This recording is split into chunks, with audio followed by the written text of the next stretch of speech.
स्वराज्य संस्थांच्या निवडणुकीत जनतेने महायुतीवर अभूतपूर्व विश्वास दाखवला, त्याबद्दल मी तमाम जनतेचे आभार मानतो।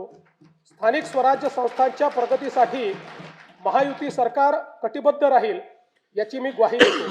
16व्या केंद्रीय वित्त आयोगाने केलेल्या शिफारसीनुसार पुढील 5 वर्षांमध्ये राज्यासाठी भरीव निधी प्राप्त होणार असून आपत्ती व्यवस्थापनासाठी केंद्र शासनाने वाढीव निधी देण्याबाबत राज्याची मागणी मान्य केली, याबद्दल मी भारताचे प्रधानमंत्री श्री नरेंद्र मोदीजी यांचे मनपूर्वक आभार मानतो। राज्य शासनाने देखील 6व्या वित्त आयोगाची स्थापना केली होती।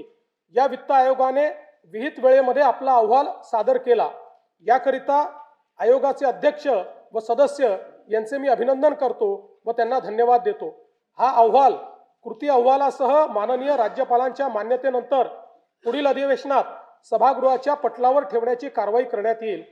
आयोगाच्या शिफारसींचा अभ्यास करून प्रशासकीय सुधारणा व आर्थिक विकेंद्रीकरणाच्या माध्यमातून स्थानिक स्वराज्य संस्था सक्षम करण्याची कारवाई करण्यात येईल। 1 फेब्रुवारी 2026 रोजी केंद्र शासनाने युवा केंद्रित अर्थसंकल्प सादर केला। त्यात महाराष्ट्रातील पायाभूत सुविधांचा वेगाने विकास करण्याकरता भरीव अर्थसहाय्य केले आहे। मुंबई पुणे व पुणे हैदराबाद या प्रस्तावित जलदगती रेल्वे प्रकल्पांमुळे सकल राज्य उत्पादनात मोठी वाढ होण्यास मदत होणार आहे।